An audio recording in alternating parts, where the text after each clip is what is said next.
Remember, it's just fucking lights. It's just fucking lights.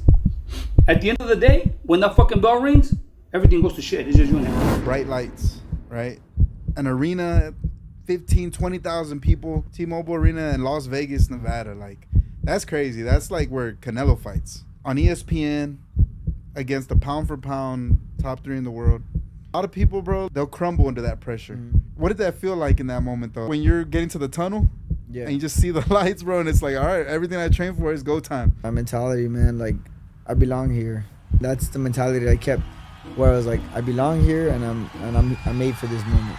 If you are what you say you are, a superstar, then have no fear. The camera's here and the microphones, and they wanna know. If you are what you say you are, a superstar, then have no. Welcome to another episode of the Clutch Podcast. Today we got 2 special guests who are just on the world stage. I'm talking about one of the best fights of the year. So my boy Ronnie Cantu, my personal trainer, and Ramon Cardenas, that motherfucking kid Dynamite, just dropped one of the pound for pound best fighters in the world. Save Cinco de Mayo. You're a true hero in San Antonio now, my boy. So appreciate y'all for coming on, man. Yes, sir, Thank my you for boy. having us, brother. Thank you for having us, bro. How y'all feeling, man? Y'all look good. Life's changed.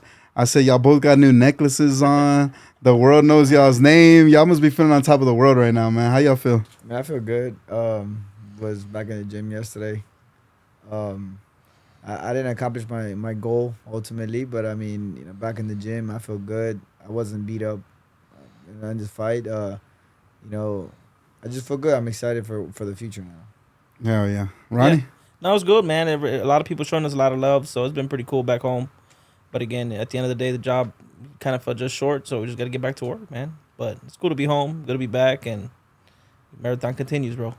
Hey, man, but you got to, like, for what people were thinking, what people were saying, just 2 kids from the South, nobody expected anything. So, like, for you to say, like, man, I came up short, I don't really think you did, bro. Like, you shocked everybody. Like, I remember we were at Smoke Sky Bar, and we're with everybody. Bro, when you dropped Inoue, bro, that shit was crazy, bro. Everybody was like, oh, shit. We thought it was like, damn, it's a fight now, bro. Like, he just got dropped. Like, you got him. Good. So I wouldn't say that at all, bro. What was that moment like, bro? Dropping the pound for pound. Like, the odds were, like, all against you, bro. I think, like, the odds at one point for you knocking him out were, like, plus 5,500. Something crazy.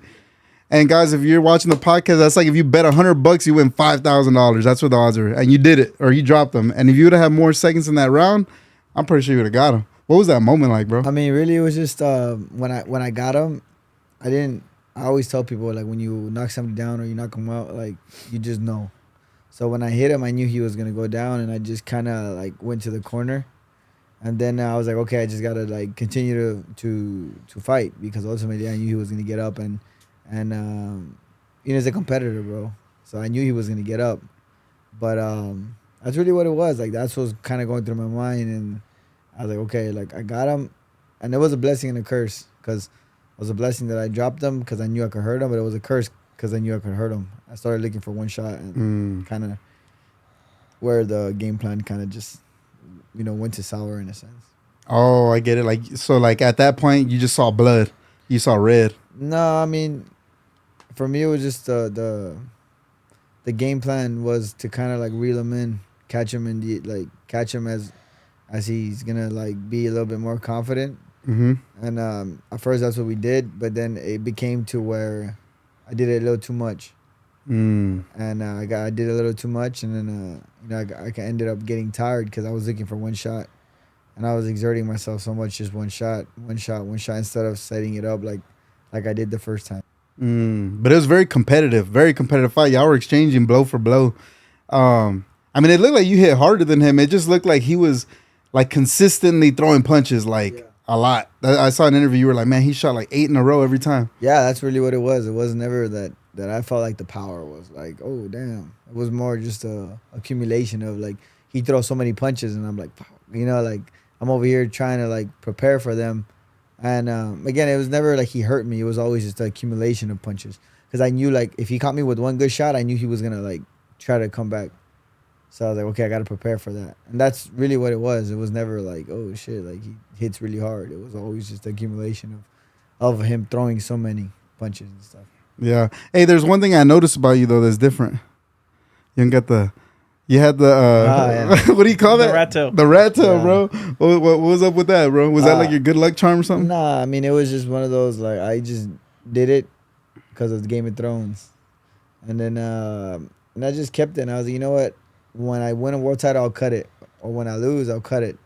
And actually, before the fight, I had to cut it because the ref was like, hey, you know, we need you to like just tighten it up with some tape or something. I was like, man, like that shit looks ugly. Like I wasn't gonna try to do that. I was like, I'm trying to look, you know, like if you look good, you feel good, you fight good. And then I was like, I'm not gonna put some tape on it. I was like, you know what, just cut it. And so we ended up cutting it before the fight. Damn. In the dressing room. For real? Yeah. You didn't Yeah. plan it? Nah, I was just. Oh I shit. just told my manager. I told Joel just cut it, and then he didn't want to. He's like, nah, we'll just tape it. And then my manager ended up just getting scissors and just cut it. Boom. Oh shit. It's on the vlog. Did that Vlog, affect yeah. anything? Your superpowers didn't go away? Bro, that's like some It- Goku It shit, was dog. faster, if anything, bro. You didn't have wah, wah, wah. Hey, so how'd y'all meet, bro? I want to know because you were telling me I think y'all grew up together, right? Y'all are both from the same side of town. Yeah, both from Southside San Antonio. We started boxing. I mean, well, we were boxing around the same time, so we've always known each other since we were, like 11, 12 years old, possibly. Oh damn! And that far then, back. I mean, we grew up in the amateur ranks, and then we went to like rival high schools, McCullum, Hardendale, and then one year he went to Hardendale because he took film, and then I mean we've been known each other since. Yeah, basically just through the boxing. You know, we met like through the boxing. Everybody kind of knows each other. Boxing is a small community, like in a sense. Like it's a big thing, but it's a small community because you can know somebody from across the world that knows somebody that you know, and you're like, how the fuck do you know that person? He lives all over there in Europe or Western Europe, stuff like that, or Eastern Europe, stuff like that. So one of those things where we met basically through the The community, yeah. the boxing through community. the boxing community, yeah, basically. I always see like there's always duos, right? I like y'all's duos, cool, because y'all are very like essay. But you know, like it's important, right, to like that chemistry, right? Like working with somebody, him understanding you, vice versa, knowing when to push him, just pushing the right buttons, right? I mean, like what kind of legendary trainers do we got like that are paired? Like you got Canelo, Eddie Reynoso, who else do you got? Pacquiao, Freddie Rose, making a comeback, Pacquiao. Yeah, I see he's gonna fight Barrios, right? Yeah. San Antonio zone as well. And then they say like when Mike Tyson lost Gus D'Amato, he just was never the same. So it's super important, right? So like speaking of trainers, you were with like a world class trainer recently with Joel Diaz. What was that like training with somebody like of his level? I mean, we've been working with Joel. This is our fourth fight already. Oh, so it's been a good little while. It's been a while. It's not something that just happened, just fight. No, it's been since my 20. It's been 4 fights. Yeah. So you know we've already have some time together and stuff like that. But it's been good. I mean, it's a blessing to have him there because he kind of understands how to handle situations that we've never been through. Mm-hmm. He's already been through them. So he knows how to handle certain situations. He knows, like he knows like the lights, the bright lights and stuff like that because he's been on the biggest stages of boxing. I'm talking about Bradley versus Pacquiao, Bradley versus Marquez, stuff like that. You know, like those are the biggest stages of boxing that you can get to, and he's been there. Mm-hmm. So it was just having him there is a really like a big blessing because again, you know, he's been there, he's done that, and he's giving us the knowledge and giving us the confidence that we need. Mm-hmm. Yeah, like I was watching your vlog. You kind of documented the whole, you know, Inoue going up to the fight, and there was this one part, and it was like, he was in the hotel room with you guys, and it was like the setting was cool. It was like a movie almost. Like it was very dark, and you can tell the pressure was high because you were just like press conferences, and so it was becoming real. You could tell. And he you can tell that he sensed it. Like, let me calm everybody down. And he gave you all this badass speech. That was actually before going to the venue. Yeah. Okay. Right before. Oh, right before the press conference. No, before the fight. Oh, right before the fight. Yeah, Oh, right before shit. we walked downstairs and head to the arena. Like, Damn. he kind of got us mentally prepared, mentally ready for that moment, for what was about to come. So yeah, So- definitely a blessing having him there, man, for real. Like, I don't know. Again, he's been there before and back, hundreds of times. So just a blessing having him there. It was like, it almost felt like he like took all the, like he just put like a calm air in the room, like an anchor is what I could say. That's what he is. I think in the team, like, there's a point, and I've told this to people, where he doesn't necessarily, like sometimes, and I tell this to people, he's getting to an age where he doesn't want to do mids. He's injured here, or his shoulder hurts and stuff like that. So, for me, it works where I have a young guy like Ronnie come in, and then we use Joel's brain, and he tells Ronnie what to do. Ronnie does the dirty work in a sense, but Joel's always there. Joel's the voice. Joel's the voice. He's the brain of the thing, and Ronnie's the body. He's like a wise man. Yeah, because he's able to do it. He's still young. He's learning. And then the best thing, and I tell this to people, people don't really kind of realize it, but, this thing is not forever for me. Boxing is not for nobody. We all age. We're going to age out one day. I'm going to retire. But as a trainer, he has experience already that he's been to the highs of boxing.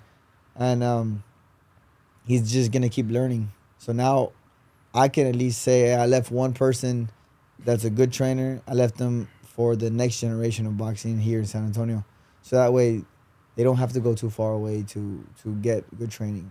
They got a good trainer here, and that's kind of one thing that I did want to do, and I'm on that way to doing that. Yeah, sure, we're doing it already. Yeah. Yeah, so like I always give Ronnie his flowers because he's the one that got me in the boxing community, right? No, you did, right? Yeah, so like, yeah. what was it, about 2-3 years ago? I was like, hey, I want to start training boxing, and then But no idea what to do, what to expect. yeah, and then I went and Still die every time too, bro. oh my god, bro, oh my god, bro. easy, I'm telling you, bro, there ain't no work like some work with Ronnie. God damn.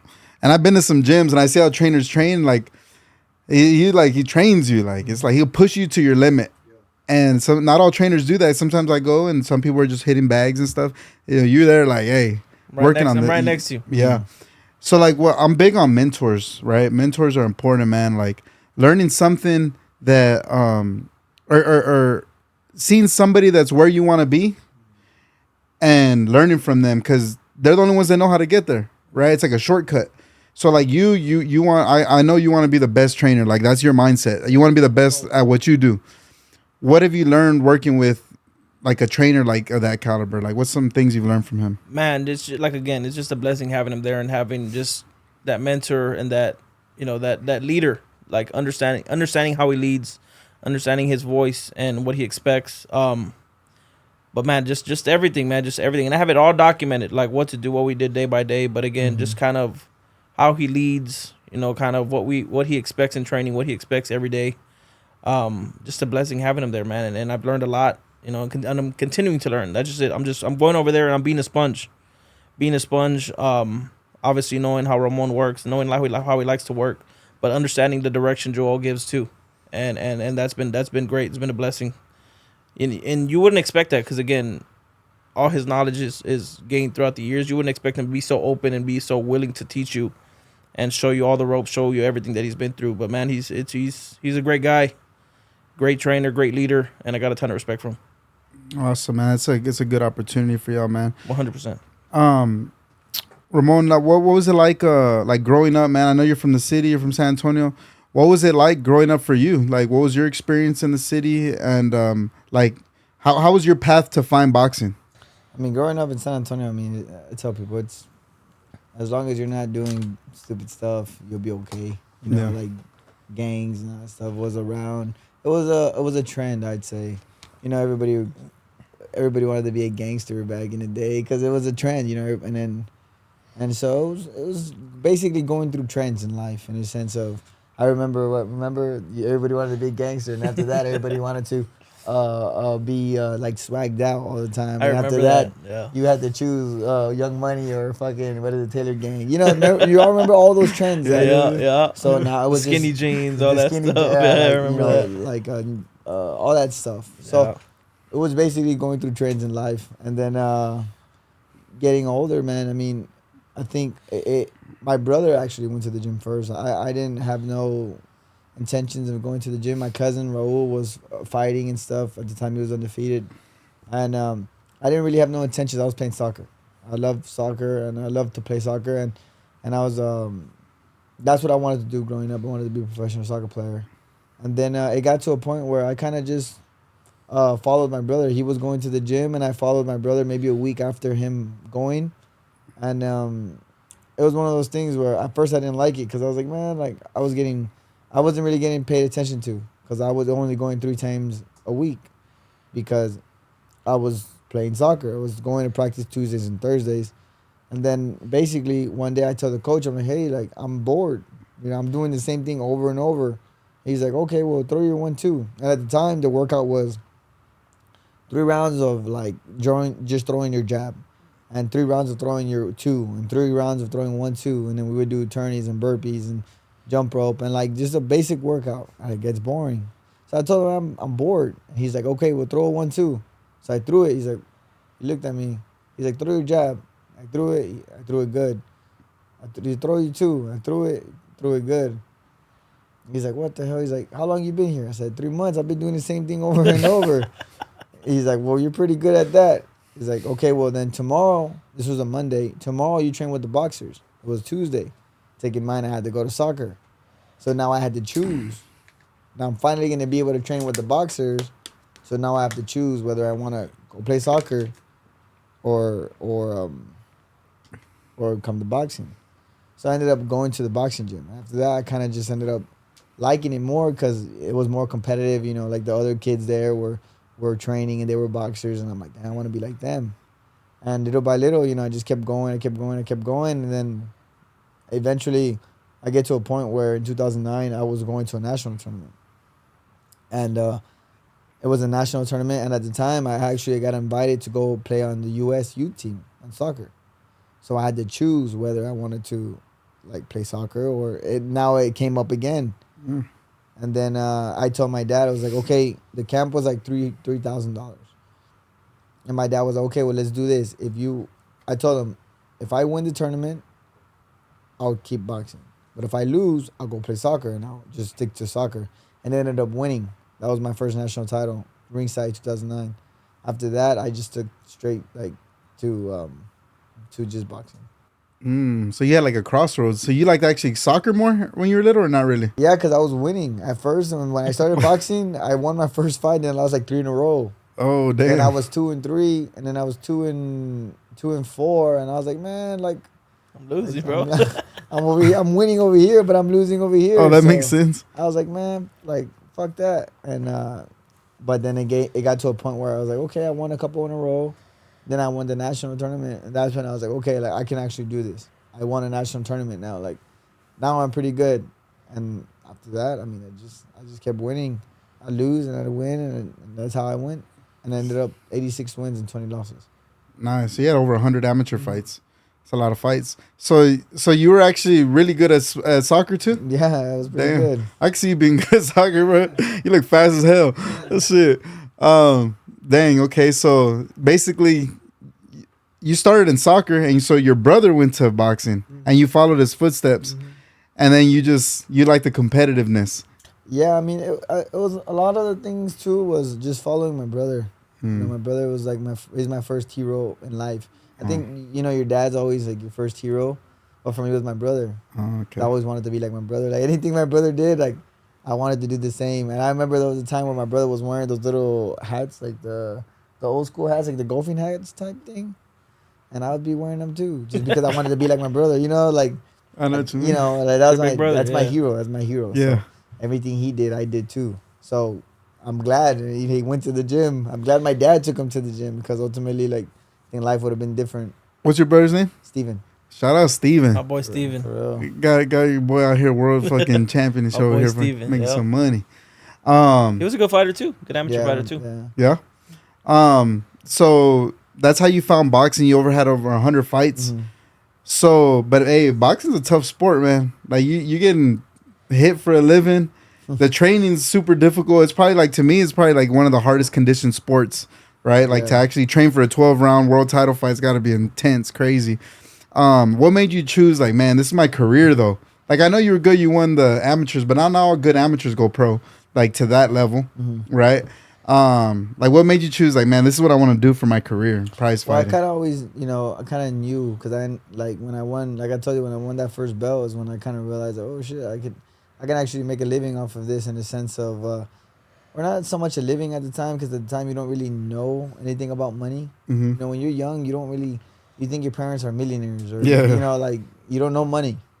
And then, so I was like, no, like there's that feeling of winning a belt and stuff like that. That's when I was like, hell yeah, like this is what I want to do. And I remember telling my teachers in middle school, like, no, I'm gonna be a boxer. Like I'm not gonna go to school. I'm not gonna go to college or none of that. I'm gonna be a boxer. And they used to look at me like, no, you gotta go to school. Like go to school. Like that's the normal route of life in a sense. You graduate high school and the first thing they tell you, oh, go to college, get a good job, get a degree, get a good job. But for me, it was always like, nah, like I'm gonna do what makes me happy. And boxing was always one of those things that I knew that I wanted to do, and that's really what it was, man. When I won that first national title, when I first my first belt, that's when I really was like, okay, I could do this. For me, like boxing, like the difference between boxing and soccer or any other sport is like at the end of the day, bro, it's you. Yep. Like soccer, I don't know how many guys are on soccer. I never played soccer. Well, it's because there's a saying that used to be on a shirt that I used to want so bad back in the day. I'm sure Ronnie remembers the shirt. It used to say, it used to have a basketball, a football, a softball, baseball, and a soccer ball. And it says other sports play with them, boxers have them.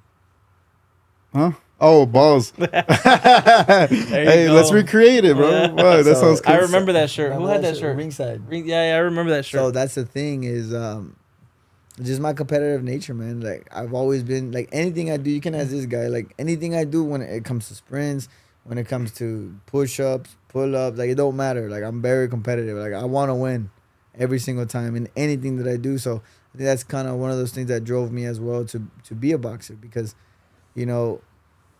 I understood, like you said, like if I'm trying on the soccer field, like there used to be cases like that where I'd be like busting my ass on the field and everybody else kind of like I don't really want to play today. It's like, motherfucker, like come on, bro, like I'm trying to win. Yeah. And there used to be games legit that where we won because of me. Like there used to be games where we won because of me because I would like score, like I would score like. And not trying to toot my own horn, but there was games that we won because of me. And I was like, man, after a while I was like, dude, like I'm not gonna do this. Like over here in the boxing, at least, like if I lose, I lose. Like no, I can't never blame anybody else. Like you can ask him. I never once blamed my team. I never once said, oh, it was Ronnie's fault that I lost, or it was Joel's fault that I lost, or Tonio. It was always I take full responsibility of the things that I know I could have done different. And just like when we win as a group. When we lose, we lose as a group. But I think as a fighter, you kind of have to take that responsibility and say, you know what, I lost because of X, Y, Z. I did this, and I didn't do this. Stuff like that. So that's also one of those things that drove me a little bit more into boxing. Yeah. Like I said, it's a very unique sport, man. There's not many sports where it's one person, you against them. Yeah, you have nobody to blame but yourself. Exactly. And I think some of the best, like athletes, businessmen, just people, they're like, that's rare, bro, to like be able to look in the mirror and be like, damn, this is where I fucked up. Because it's easy to point the finger and be like, and that's what I like LeBron James is cool, but he does that a lot. Like he always blames his teammates. And that's why nobody likes him. Like, bro, like, you're a leader. Like, like Kobe and them, they were like always just like, it's on them. And that makes people special, right? Because you're able to change from that. You're able to grow from that. If you blame somebody else, there's nothing you're going to grow from that. Yeah, right? No, for sure. That's one thing I do agree with. Like, I could have, bro, in boxing, it's easy to point fingers, bro. Yep. Mm-hmm. And this guy knows, like, he's been around. It's so easy to point fingers, man. Like, it's easy where, it's because, I lost because Joel was, he didn't train me, or Ronnie didn't do mitts with me on this day. It's so easy to find an excuse. Mm-hmm. Yeah. But it's not easy to look in the, like you said, look in the mirror and understand, like, hey, well, there's things that I could have done different in the fight and made the fight a little easier, or I could have made it a little bit more, not competitive because it was competitive all the way around, but I could have made it to where I could have won, in a sense. Mm-hmm. And I take full responsibility of that. And now it's just, again, going back to the gym and working on these things. But you can't work on it if you don't know what to work on because you blame him. And that's right? and that's where we come together as a team, and that's what having the chemistry of a strong team comes in play. Like, hey, yes, he's taking responsibility, but what can we do better too? What can I do better? What can Joel do better? What can what can our conditioning coach do better? Just that's what we understand. That it's a big team. We have a good team, and we all understand the goal in mind. But that's where we all have to come together as a team and understand, like, okay, next time, let's do this or let's try this. But obviously, however Ramon feels, but that's where we have to, we take the loss as a team too, just the way we take the win. Right. And that's super important, right? Building the right team, especially in boxing, because it's such a small knit, right? Like, yeah, you're the face, you're the one in the ring, but these guys are very important, right? Like your nutritionist, your everybody in the camp. What exactly does a boxing team consist of? Like a manager, like what does it consist of? Like the important roles. Basically, like your manager, promoter, your trainer, strength and conditioning coach, your cook, your assistant trainer, all that stuff, man. Like I told this to him before. I was like, I feel good because I finally got what I've always searched for in my career. I've always searched for a good, solid team. I've never had it because whatever situations, but I finally have a good team where I have a good coach. I have two good coaches. I have actually three, because I have Tonya, Joel, and Ronnie. But it's one of those things where Ronnie is learning off of Joel, and Joel is teaching Ronnie, and then I'm getting the best of both worlds because there's certain things that Joel sees and Ronnie sees, and then Joel will be like, okay, well, I want Ramon to do this, and then Ronnie will be like, well, Ramon I think Ramon maybe do this today. Right, I know Ramon doesn't like this. Like, there's been times where I'll come to Joel and I'll be like, Coach, like, I don't think this is working for him, or he doesn't like this. He let's try this, and okay, let's try it, and then that's when he's like, okay, let's do it then, let's try it, and let's see how he feels. And then it works out, and then that's when, okay, the chemistry is there. Where it's like, okay, well, maybe Ronnie does see certain things that I don't see, and then vice versa. Where maybe there's been days where Ronnie's trying to do something, and Joel's like, well, maybe if we do this, it'll be a little bit better, and then it turns out to be better, and then you're like, okay, oh, you know what, good. So I finally got that. In the sense, even my strength and conditioning coach, he would tell me after like strength and conditioning, even when we're done with camp, we were just chilling like in the hotel room in Vegas. He'd be like, hey, Ramon, like, let me know if I did anything, like if I can do better. I want to be better for you. I want to be better for everybody. And that right there tells you a lot about your team, because they're there to help you, and vice versa. You know what I'm saying? I think a lot of fighters think that your team is only supposed to help you. But as a fighter, man, you're supposed to help your team too. You know what I mean? You're supposed to help your strength and conditioning coach, your trainer, your assistant trainer, your everybody. You're supposed to help everybody because that's how a team works. It's because I think when it's a team, it's an everybody effort. But they're working for me. They become entitled to like, oh, well, you're working for me, bro. You're gonna get paid, so you gotta do what I tell you. It's like, no, bro. Like they're there because they want to see you succeed. You know what I mean? So, yeah. That's one thing that again, my group. That's why my group, and it's funny, man. My group is very hard to kind of come into because I'm not gonna let anybody come mess up what I fucking was searching for almost 10 years of my career. Oh yeah. You know what I mean? Fuck yeah. Like I'm not gonna let that happen. So for me, it's like, there's been fighters, that tell him like, hey man, I want to go train with you and this and that, and I tell him, I'm like, bro, like really pick who you want to work with, bro, because I don't want him to get a rep because in boxing it's easy to get reps. Good reps, bad reps. It can go south real quick. Your reputation. Your reputation. Oh, reputation. So yeah. like if you're known to train guys who go to lose, that's what you're gonna be known as. Yeah, true. But if you're known to train guys that are gonna go and win, or if they don't win, they're gonna go out there and give you a hell of a fight, then that's what you're gonna be known as. Mm-hmm. I mean, look at Joel. Look at Joel. What's Joel's reputation? Yeah. He's a world class trainer who whoever he has is coming to fight and coming to get that win and gonna give you a dog fight. And he has 16 world champions for a reason. He's 16? 16. Damn.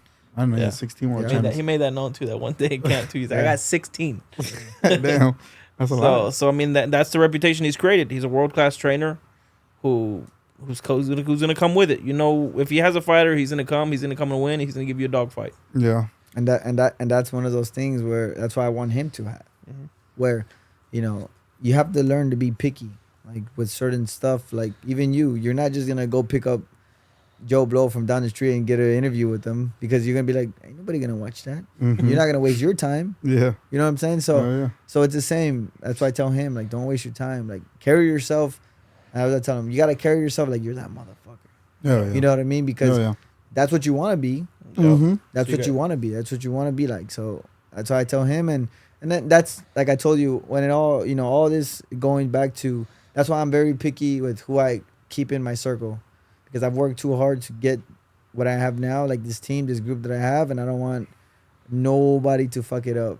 No, yeah. You know what I mean? Hell yeah, bro. I think that's very relatable. Like, so honestly, like my podcast is a business podcast, real estate, but I'm getting into boxing and it's relatable, I think, because I think anybody building a business, if you're watching this, you can relate to what he's saying.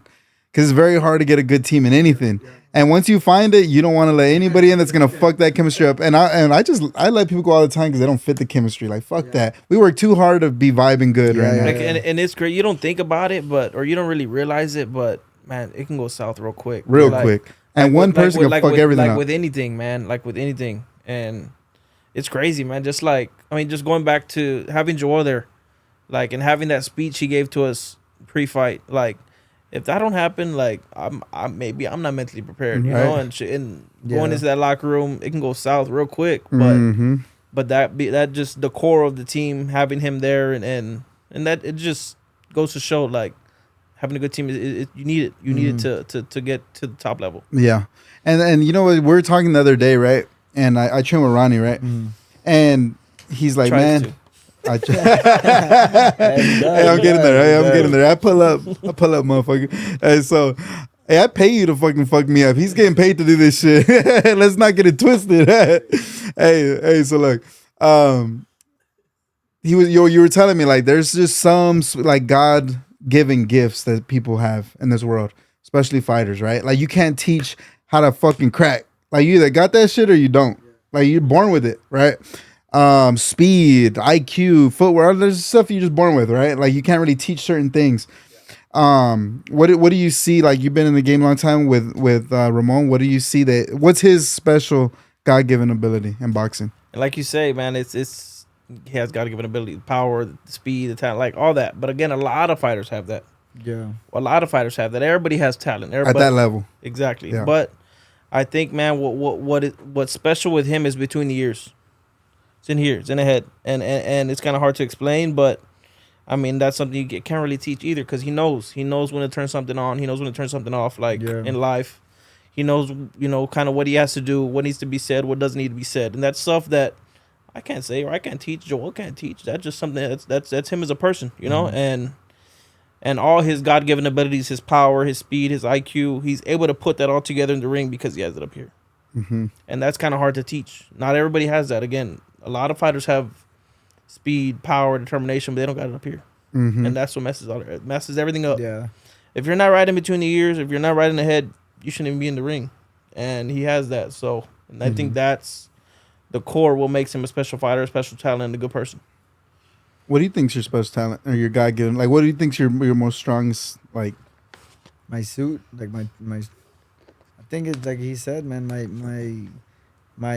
the way I handle certain situations in the sense of, because boxing is very relatable to life. You know what I'm saying? And but the thing, How so? so like, bro, when things get tough in the ring, right? Like when the fight's getting tough, bro, like you either nut up or shut up. Yep. You either keep going or you quit. It's the same with life. When you, for example, there's probably worse times where you were struggling, where you weren't who you are now. To this day, there's shit that would almost sink the Right? shit. Yeah. So are you gonna just say, "Oh, okay, that's it, it's over, it's done"? You know, I made it to where I needed to make it to, and that's it.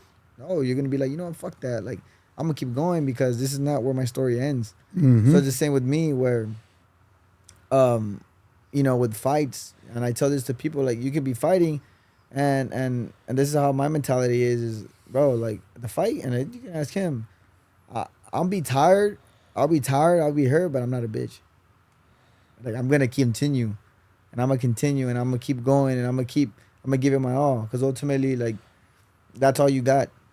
So that's how I handle, like, that's kind of how I handle. I think that's how I handle myself, and I think that's my biggest, like, my best trait. The fact that I'm very fucking, like, in a sense, like the word right there says relentless. I'm gonna keep going, even if I'm tired, even if I'm fucking hungry, even if I'm gonna keep going, because I know there's a bigger thing for me out there.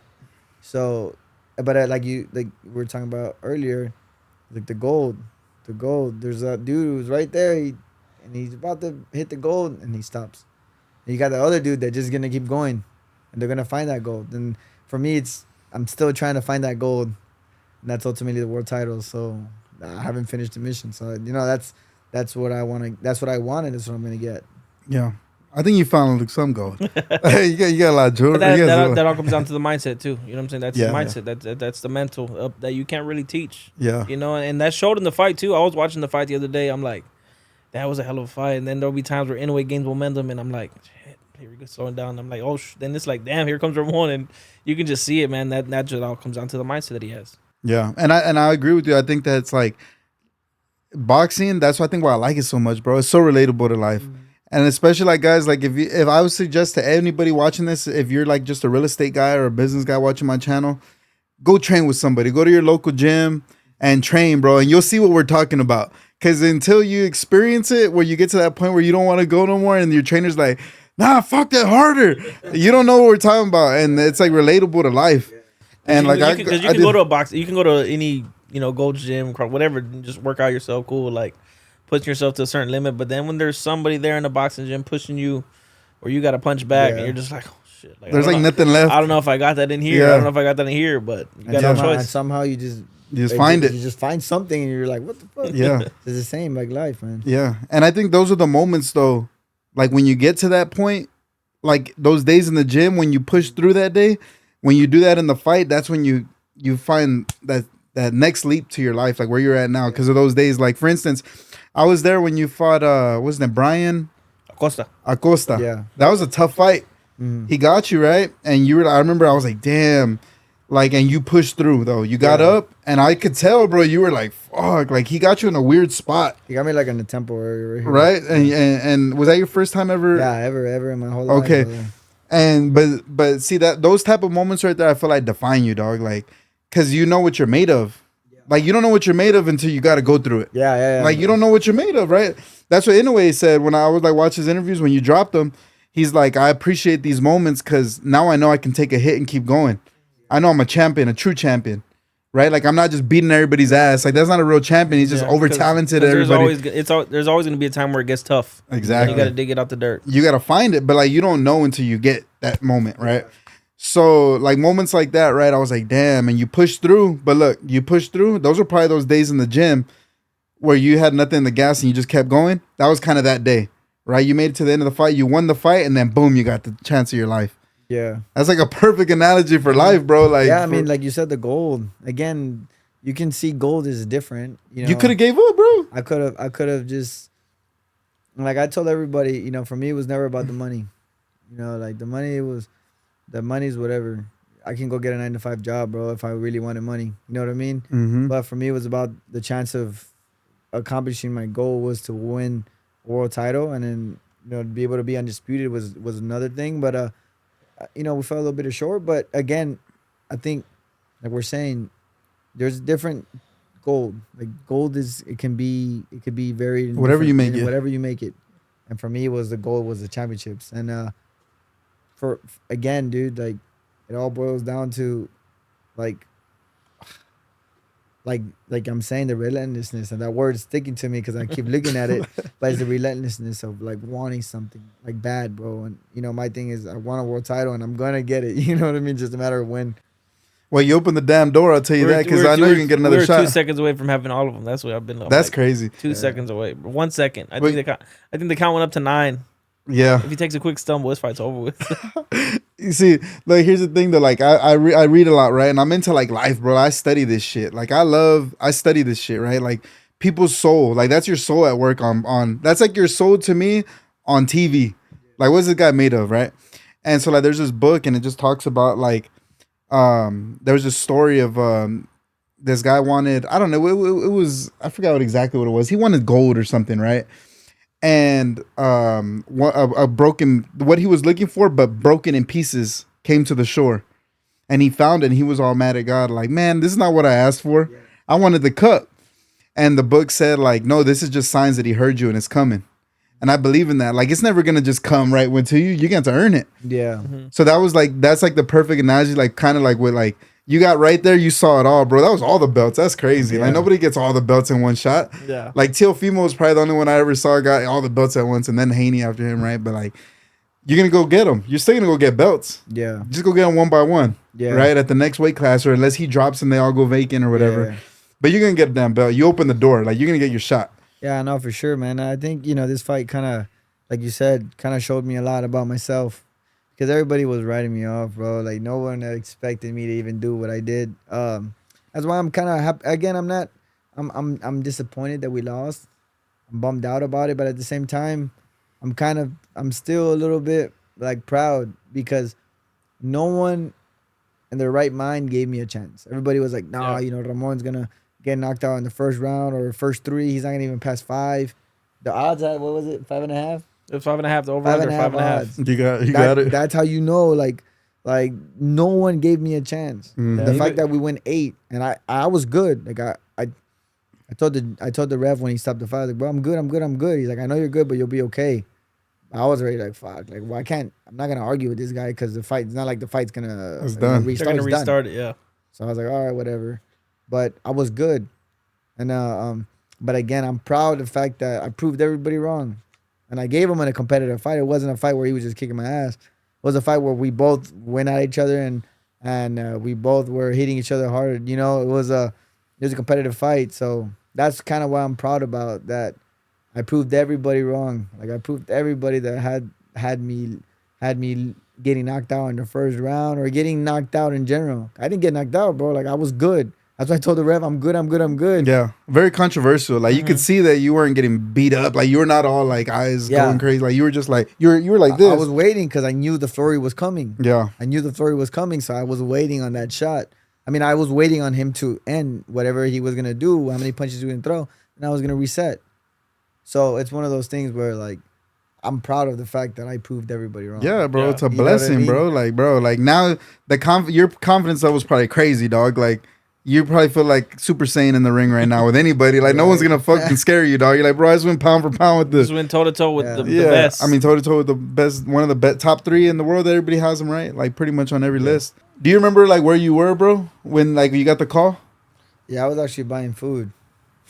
You were buying food? I was buying food. I was buying some Wingstop. No. I had just fought, bro. Wingstop? It was right after the fight. Oh, my God. I have fought on Friday, right? What was it, Friday? You fought on Saturday. You fought on Saturday. I fought on Saturday, and then at Friday, I was buying Wingstop. I didn't think I was going to fight anytime soon.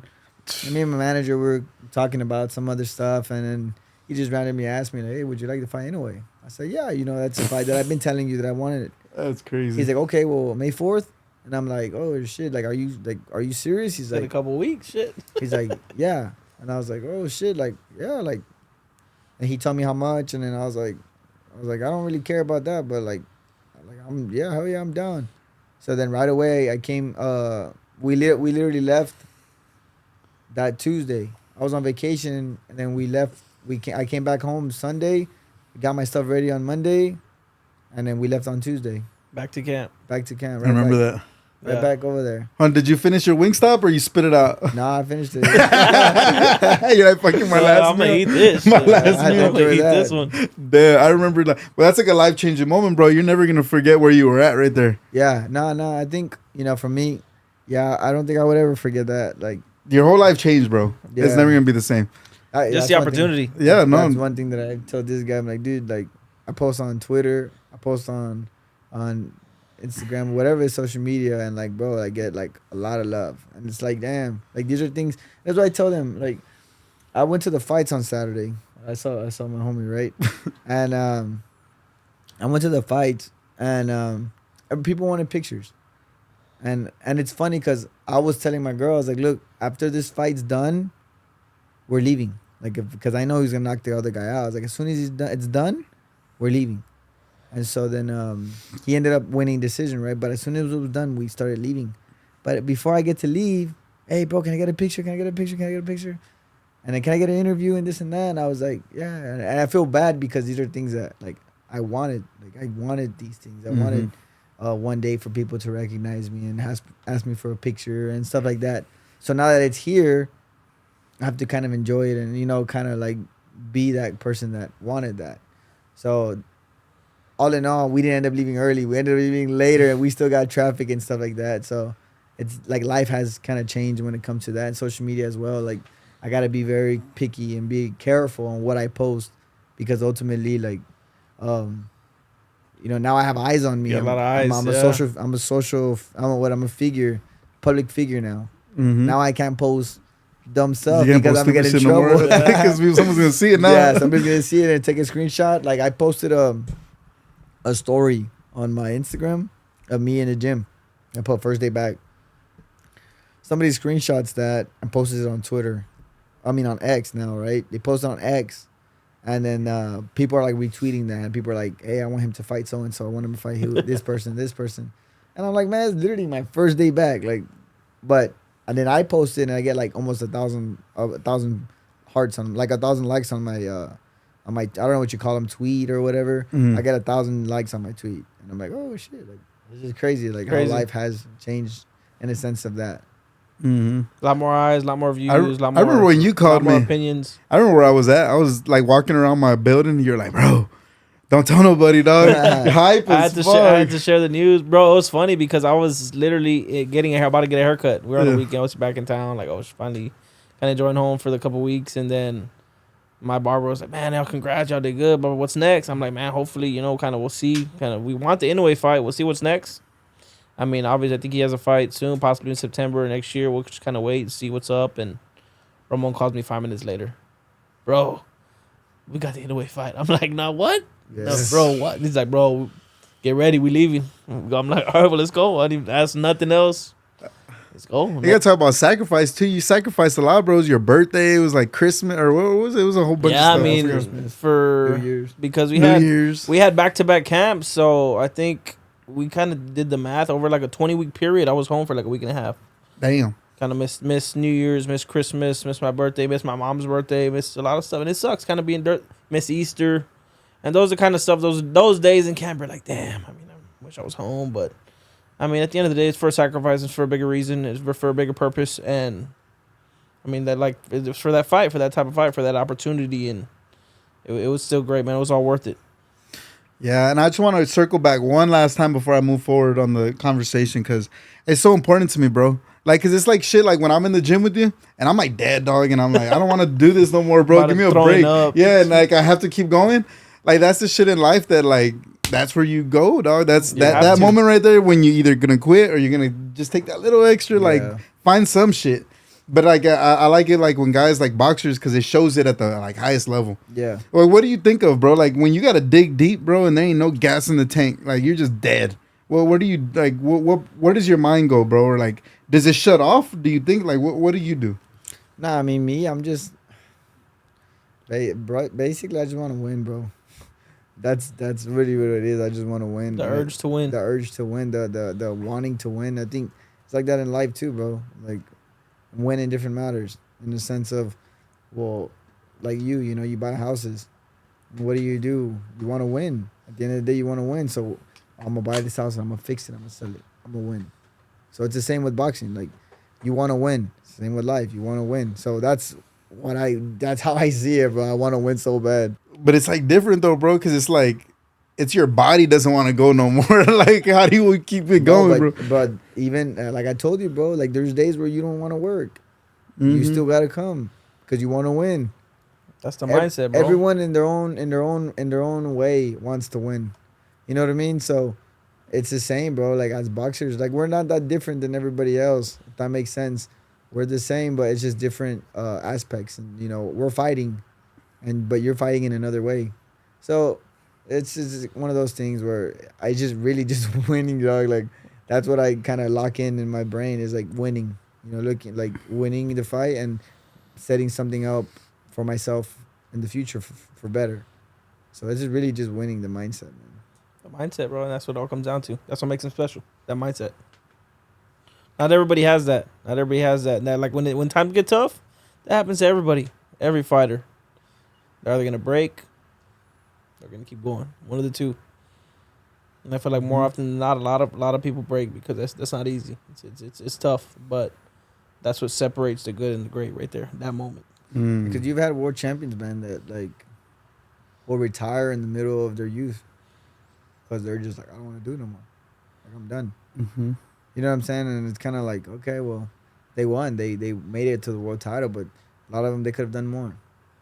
Or maybe not. Or maybe they could have done more, but they're just like, you know what? Like I'm done. And I think for me, even when I do win a world title, I tasted a little bit of undisputed. And that's kind of what I'm going towards now. I'm like, you know what? Like I've always said I want to win 2 world titles and I'm gonna retire. But now I'm like, fuck that. Like I want to win undisputed. I want all of them. I want all of them. We were now. right there We're to right get all of there. them. So now it's like I want undisputed. That's what I want to get, and I think that's the path that I want to take on, and I just want to win. And ultimately, for me, winning is undisputed. So that's my goal. I think you, like I said, that story, it's always in my mind. Like when you don't get what you want, but he's showing you, like he's putting it right there. Like I hear you. Mm-hmm. It's right there. You just gotta, I'm showing it to you. Yeah. But what are you going to do if I don't give it to you right now? You're going to quit? Are you going to keep fighting? You know what I mean? Yeah, like, I mean, there's a lot of things, Yeah. man, where, my people know my story. My story was like the whole thing of the Lyft driver and stuff like that. And I knew, and I told people, like, I knew I was going to get here. Didn't know when. I don't think nobody knows. Like, if I told you right now, you're going to be a millionaire, you're going to be like, when? The first thing you're going to say, when? Like, I want to be a millionaire. Like, just wait. Just keep working. You're going to get there. No, bro. When, bro? Yeah, I got to know. No, bro, you don't got to know. Just keep working. Just keep working. By the time you know it, you look at your bank account, you're a millionaire. You're like, oh, shit. Like, Ramon was right. So for me, it was the same. Like, I didn't know when I was going to fight for a world title. I didn't know none of that. I just knew if I kept winning, I was going to get there. And sure enough, it did. Again, we didn't win, but now I know I have a taste of it. And now I know, okay, like, I want some more of that, and that's ultimately the goal. courage. Like, that's a word that stands out to me, right? Like, being courageous, courage. So, how do you keep your composure and your faith? Like, when the odds are all against you, right? Like, nobody, like you were saying, they were saying, oh, lift or whatever, who cares? Nobody gave you a chance. You were saying it was like 5.5, right? And the odds for you to like win by KO were like plus 5,500, something crazy. I think his odds were like minus 10,000 to lose, right? To win. I mean to win. My bad. Minus 10,000. I've never even seen that before. Like minus 10,000. That's a crazy. You gotta bet 10,000 on 100. That's crazy, right? So they were almost sure, right? So like when you have odds, you're facing like odds like that. How do you keep the faith and the confidence without breaking like up here? Like what are you doing? For me, that shit's just numbers, bro. That's half the time I don't even know. He didn't understand what it I don't even know means, what bro. the fucking means, bro. That's I had to research Wait, it too. so you gotta do 100 to win yeah, 400? legit. Wait, you can ask him. Wait, what does that mean? 800 to win 100? No, that doesn't make sense. No, what? I would tell him, Ronnie, bro, how do you? So you're winning 100 if you bet 400, like, or I'll be like, how does it work? He's like, Makes no sense. Like for me, like I don't fucking know none of that, so I don't really care for that. I just know like me, myself, and He's I, like going what in, I could do. like going in there knowing like it's just me and you. Yeah, That's all the odds I need. Shit, Yeah. no matter who it is. Yeah, I was just watching a story on Pacquiao, and his trainer was saying how he had a 2-week notice to fight a world At champion. Laba. Yeah. Yeah. So he was telling the story, and he Here was in like, San "Bro, Antonio, actually. it was in San Antonio? Oh, that's crazy. You know the story." So he was talking about how he had almost no chance, and the promoter was like, "Are you sure, bro? Like this dude might get killed in there." Like, and he was like, "No, bro, this is the best chance you'll ever get. Put all your money on it. I promise you, he's gonna win." And what did Pacquiao do? He was born to the world that day. Yeah, Beat him up. I think he knocked him out, right? yeah, he stopped him. He stopped him. And so it's just courage like that, right? That Yeah. stands out to me. I just think, in my situation, man, was everybody, they see the Inoue fight, and the first thing they see is money. The first thing they see is money. They they're gonna make $1 million or 1.5 or 2 million or 3, whatever the situation. For me, it was never like that. For me, it was like, you know what, like fuck the money. I'm trying to win world titles, like, and that's why I took the fight. Ultimately, They were looking for opponents. They were looking for like replacements. Well, they were looking for one guy and he priced himself out, and then they were looking for replacements, and then they're over here asking for like a lot of money, and then they came to me and I was like, yeah, oh yeah, like I'll fight, like, and that's one of those things where not a lot of people know this, but you know, it's just one of those things where like, bro, like I want to be the best, and I've always said it, like I want to be the best, and you got to fight the best. Inoue's the best, and that's the guy I wanted to fight, and that's why.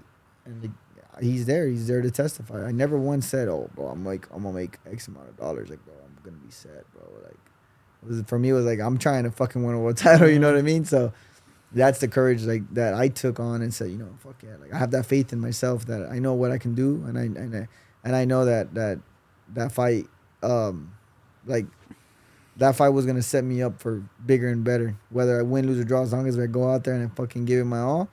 Win, lose, or draw, that fight was gonna set me up for better, and that's ultimately like, you know, kind of what happened. Yeah, and I think that's a big important life lesson. Like if you're watching, like whatever you do, just try to be the best at it. Yeah. Don't put the money involved into it, because you said those guys could have had that opportunity, but they priced themselves out, right? You were like, I just want the title shots. Because they're probably unsure. They're probably, oh no, he's probably gonna beat me, or you know what, I'm that in my career or something. So, right? so when he beats me or when he kind of knocks me out, it'll be worth it. Yeah. Exactly, and that's the wrong approach to have. That's the wrong approach. That's why he's just like, man, let's just take the fight. Whatever he says, yes. And that's the beauty. That's like the origins of prize fighting, though. That's how it's always should have been, right? It wasn't until recently, I would say, like the Mayweather era. Don't get me wrong, Mayweather's GOAT and all that. Like, he's a GOAT, right? But like once that happened, everything started changing with the money part, right? Nobody wanted to get zeros no more. Everybody was trying to pick their opponents. Like even Canelo's doing it right now. Right? Like, because we want Benavidez. We want to see that fight, right? I bet it's his career. He can do whatever he wants. But like that's like the essence of prize fighting. It was always just supposed to be the best versus the best, and that's it. Yeah, the money will follow. If you think about it, bro, I said this the other day. I think I told it to Ronnie. How many losses does Sugar Ray Leonard have? 2 or 3 or something like that. How many losses does Roberto Duran have? Oh, he has a lot, right? He has like 5 or something. How many losses does Marvin Hagler have? A lot. They all have many. Yeah. You don't remember. Ali has a lot. How many does Ali have? Yeah. Mike Tyson. Yeah. All of them. You don't remember. That's true. You don't remember how many losses they have. Yeah. Right? And I only knew the other one because I saw a thing on it today. I was like, damn, he asked me the right. It's the legacy left. But you know what I mean? Yeah. No one ever remembers the losses. They don't care. They don't care about it. They care about how you went out fighting the best. And then, oh, you know what? Muhammad Ali fought Joe Frazier. He fought Sonny Liston. You know, that's all they care about. Sugar Ray Leonard fought Roberto Duran. He fought Marvin Hagler. He fought Tommy Hearns. They all have a lot of losses, right? That's what you're saying. They have a handful. Yeah. 5, 6. Yeah, that's a lot of losses. Duran has a little bit more. But they went up to the best. They don't remember that. Yeah. They remember about who they fought at their time. Right. So it's the same. I think, you know, boxing fans kind of got away from that. They got real close to, oh, bro, you're not undefeated, bro. You're trash, bro. Because the whole Floyd Mayweather effect. That's what we call it, the Floyd Mayweather effect, where, you know, if you don't got an O, then you're not the best. You're not good. But it's like, dude, who cares about an O? Yeah. Because if you go out and you give the fans a fight that they want to watch, and they remember, that's all that matters. So same situation with me and Inoue. I lost. I tell you that there's no denying that I lost, but I didn't lose because the fans respect me more than what they did. Like they respect me way more now. They didn't even know who the fuck I was. You know what I'm saying? They didn't know who the fuck I was. I'm just being honest about it. But after the fight, then they were like, "Oh damn! Like this guy's actually like, what? Like he went out there and he dropped Inoue. He gave him a good fight. He fought him. Like hell yeah, I'm gonna support this guy." So that's why I tell people, man, who cares about losses, bro? No one cares about losses. No one cares about whether you win or you lose. They care about if you go out there and you give the fans a show that they want to see, a fight that they want to see, and that's it. That's all that matters. So if y'all are watching this, take some notes. Earn your shot and take that risk. Mm-hmm. Young generation, take notes, man. That's what boxing's all about. And you know what it is too? I think it's because like we're relatable as fans. When we're watching the TV, we see you as us, like an underdog. You know what I mean? Like it's relatable. Like I'm saying, man. Like everybody wants to build like 19-0 records, 10-0 records, but they fought dudes who are 2-3. Their 15th fight, or their 16th fight, they fought a guy who was 2 wins, 10 losses, 10 losses by knockout. And you're like, what the fuck? Like, what the fuck are you doing? Mm-hmm. You know what I'm saying? Like nobody, like you're 19-0, 20-0, but Haven't fought nobody. you fought dudes that are legit nobodies coming off the street. You know, they go up to them, hey bro, you want to make $1,000 this weekend? Yeah. Easy $1,000. You know what I'm saying? Mm-hmm. And so, you know, again, I think boxing needs to go back to the best fighting the best, and it's not a popularity contest where, like, you know, and this is one thing that I'm kind of learning how to balance of being able to understand that I'm a fighter and not a social media guy or not influencer in a sense. You know, now I'm kind of, like I said, like I'm kind of in the spotlight on social media now, but I got to learn how to balance that. Hey, bro, fuck that. Like I'm a fighter first. Then after that, I'll take care of the social media because they go hand in hand. Mm-hmm. But yeah, that's one thing that I do. That's one thing that I really do preach a lot, man. I preach it so much where it's like, dude, who cares about a O? Who cares about losing? As long as people remember you up for your fights, that's all that matters. Yeah, you know who's been doing that? Ryan Garcia, out of all people. Like, he's been challenging the best. Like, Yeah. he challenged Gervonta, Haney. Like, when everybody was scared to fight each other, he's fighting all of them. Yeah. Because Yeah, for Rolly, yeah. Rolly, that was the 4, right? Or no, Teal was the last one. If he fights Teal, he fought all of them. Like, that was the 4 guys. He fought all of them. He gave us good shows. Yeah. Right? And he made a lot of fucking money. What I'm saying. So as I'm telling you, like, obviously, you know, things are a little bit more magnified now because of social media. Mm-hmm. But at the same time, it's like no one really cares because, like, you have fans that actually are fans and say, hey, like, I didn't really realize that myself until you said it, that he fought Tank, Devin Haney, Rollies. Now he needs to fight Teofimo, and he already fought like the four main guys in that weight class. Mm-hmm. You know what I mean? That's one thing that I didn't really realize until you just said it right now, and that's something that you could respect because, bro, like, he could have gone around and fought a bum or gone around and fought Roach with Gervonta. No, Lamont's not a bum, though. Lamont's not No, a I bum. know, but like, we want to see other fights. Like, you know what I mean? I know what you're saying. Yeah, but Because he thought he was gonna whoop Roach's ass. yeah. That's what he thought. Like, he picked that. But Lamont's nice. Lamont's Yeah, good. but He that's showed. good. Hey, Yeah. hey, good for him. But I'm just saying, like, you Yeah. know what I mean? Like, Yeah, no, we want to see like, him fight bigger Shakur names. Stevenson. I know what you're saying. You know, stuff like that. But one thing I want to ask you, man, because not many people got to experience what you experienced the other weekend, which was like the bright lights, right? An arena, 15, 20,000 people, T-Mobile Center, right? Was it T-Mobile? Arena. T-Mobile Arena in Las Vegas, Nevada. Like, that's crazy. That's like where Canelo fights, Yeah. right? That's like Legit. that's so you're, you know, on ESPN against the pound for pound top 3 in the world. A lot of people, bro, like, they say, like, they'll crumble under that pressure, Mhm. right? Those lights, they say they burn. Yeah. They either burn or they make diamonds. Yeah. That's what pressure does. That's why we're called clutch, bro. That's all the pressure. Either you're gonna crumble under the pressure, the pipe's gonna burst, or you're gonna make a diamond. Mm. And I mean, we all see what you did. You shined, right? Mm. What did that feel like in that moment, though? Like, prepping for, like, when you're getting to the tunnel, Yeah. and you just see the lights, bro, and it's like, all right, everything I trained for is go time. Ain't nobody with me. And I saw you even walked out by yourself. No, I mean, for me, it was my mentality, man. Like, I belong here. You know what I'm saying? Like, it wasn't something like, oh, well, I got here by luck. Oh, yeah, I just got here by luck. No, I belong here, and that's the mentality that I kept, where I was like, I belong here, and I'm made for this moment. You know what I mean? Again, it didn't work out the way we wanted it to, but I gave a hell of a fight, and people remember the fight, and that's my mentality, man. Was I belong here? No one put me here just because, and that's one thing that in interviews and stuff that I was saying. You know what I'm saying? It was, I belong here, and it's not something that somebody just gave to me. I earned my shot there. I just took advantage of my shot, and everything worked out the way it was supposed to work out, and I mean, now it's just trying to get back there. But the nerves, like walking up into that arena, like was there anything, or were you just calm? Bro, I was calm. For real? The whole time, Calm. yeah, because He was calm. It was crazy, man. He was calm all fight week, and that's what kind of put me more at ease too. That's crazy. Like he would like just the interview because it's different, man. The Vegas fight week is different than any other ordinary fight week. Interviews, lights, the press conference, the weigh-ins, the fans. like long lines walking into the wings. Like damn, like all these people here to see us, like crazy. But just the fact that he was so even keeled, he was so calm. His mental was super relaxed. So I'm like, nah, we're gonna do good. We're gonna do all right. But I can see how the lights can affect somebody 100%. Yeah, I can see it too. Like it could affect you. Can feel it. You can break your mental, and you can feel it. Like, damn, you feel so small in like a big old arena. Like, damn, Yeah. you know. But and then going back to what that speech Joel kind of gave us before we went to the arena, said as soon as you walk into that locker room, as soon as you walk into that arena, things are gonna change.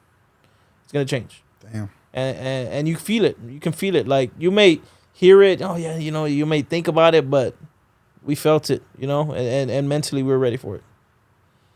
The night before anything, you're not like tossing and turning, dog. Like fuck. I slept like a baby, dog. Damn. All full after the weigh-ins. Slept Bro, good. I slept good. That's the thing is, like I told you, man, it just all. When you know you belong at a place, man, you don't feel so out of place. Ooh, bar. I like that one. If that makes sense. That's a bar. You were in your element. You're like, I belong here. That's Yeah. it.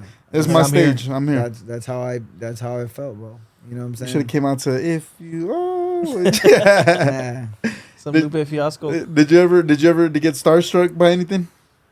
By anything or anybody. Well, I mean, celebrities, Inoue, anything like in general, or like throughout the week, or just like, in general. No. Fight week. No. So when you saw Inoue for the first time, you were like, oh shit. How was it like with the face off? That was like your first big face off. What were you feeling in that moment?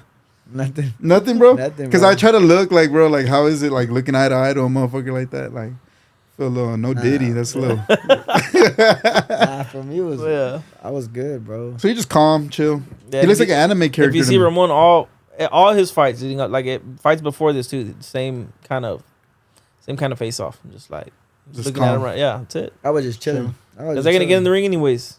That's what I told. That's what I say all the time. Like, we had a fight in February of last year. The dude was trying to be all tough. He was trying to be all like mean mugging me and stuff like that. He even got in front of me closer to my face, and I'm like, bro. A regular person? No, a fighter. Oh. The Last first year, fight we February. had together. Oh. Me, Joel, Ramon. Oh, he was trying to like. he was trying to like intimidate intimidate you? and I was like, bro, that shit don't work, bro. Like, I don't care about none of that. And sure enough, man, like, we ended up fighting, and I broke his jaw. Damn. In the 6th round. Oh, that's the one that you showed me? Yeah, I broke it clean. Oh, that was crazy. Left hook, right? Just- No, right. Oh, right. That was a straight right hand. Boom. I remember. I saw a video he showed me. That shit broke was it clean. nasty. And then after the fight, I told you, oh, you see, all that mean mugging, that shit don't mean nothing. He And fucked then himself up. he told me, he said, man, all that me mugging to be eating out of straw for 6 months. Yeah, bro. Cold-blooded. Golly, bro. Like, I mean, it's true. All that mean mugging for what? You're gonna fight anyways. That's where you're gonna show like who's really tough. And the dude hasn't fought since. Damn. Ended his Probably career. won't fight again. He probably won't fight again. Bro. It looked ugly. Like I broke jaw his jaw split in like, half. yeah, bro. That's crazy. His teeth were like this, like legit, like instead of them being like this, they were like this, and there was a big old gap. Damn. dirty, ugly. And seeing that up front, I was like, oh shit, fight's over. Fight's over with. Damn. I tell you, like all Ramon comes to the corner. He's like, he's done, coach. He's done. He's all done. that mean mugging for Did you what? feel when you did it? Did you feel it? Like, did you know you broke his jaw? I knew I hit him hard, but then what happened was I started seeing him bleed, bro. Like I started seeing his like just blood coming out of his mouth. And I was first thing in my mind, I was like, my fucking shorts are gonna get dirty, bro. Like, for real, that was the first. I had white shorts. Killer over here. Would you hit him in the jaw or would you hit him? Nah, I hit him with the right hand, right, with the right hand on the other side. Right here? I hit him right there, Split it. and he had his mouth open. Oh, Just cracked it. damn it, boy. That's crazy. Dirty. That's a brutal sport. Well, man. Well, I'm glad you made it to the other side on a superstar. Now you're on your way up, man. Y'all got some big things coming. I know that. You got a belt. You got a shot at the belt coming for sure. Everybody knows that with that performance. See, buying cars and shit now. My life's changed, man. Now you're probably buying houses. Everybody thinks that my girl bought that car. Oh shit. She bought it herself. He got the referral money. I just got the. It's okay to be humble. It's okay to be humble. I need the referral money. I told Rich, I need the referral money. You're just giving Rich a shout out or what? Yeah, just giving him a good shout out. But yeah, man, it's like life has changed, but I'm trying to maintain the same, man, because ultimately I haven't really accomplished nothing in boxing.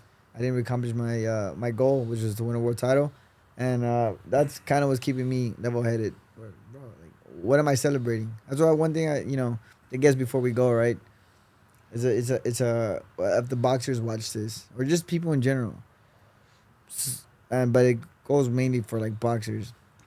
My thing is this: when you accomplish stuff and you win world titles and you have millions in the bank. And you want to drink a beer? Hey, bro, like, you deserve it. Fuck yeah, like go drink a beer. Go drink 2, as a matter of fact. Go get fucked up. But when you haven't accomplished shit in boxing, and you haven't done anything in life, and you have no money in the bank, what the fuck you celebrating? That makes sense. What are you celebrating? What do you? Oh, you beat a guy that's 0-3. You're supposed to beat that guy. What the fuck are you going to the club for? To celebrate that win. You know what I mean? Celebrate whenever you win a world title. Then it's like, okay, hell yeah, like now you can drink. You already accomplished what no one can ever take away the fact that people are world champions. And even the people who've done the most notorious fighters, no one can ever take away the fact that they were world champions. You know what I mean? Mm-hmm. There's fighters that come into mind. Like you have Edwin Valero. I don't know if you ever knew who that guy was. A Venezuelan dude. Bad motherfucker. He was a fighter, lefty, strong. Hey, but, I'm going to give you that homework, bro. Look him up. Edwin Valero.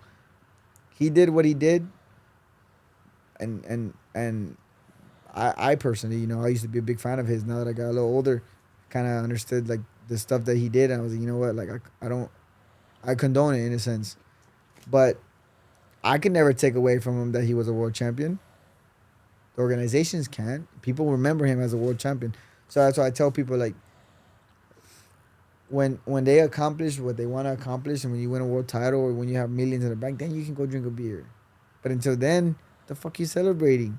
So it's the same with life, bro. Like, when you accomplish what you want to accomplish in life and you fucking become a millionaire or you become whatever you want, if your goal is to be a teacher, right? Like, as funny as it sounds, you want to be a teacher. Whatever it is. And you accomplish it, then you can party and you can have fun. But until then, you stay on the grind.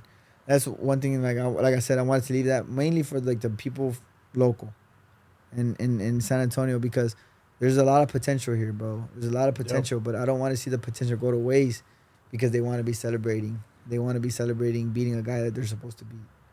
You know what I mean? So that's just like some advice that I have for all the fighters in the sense of.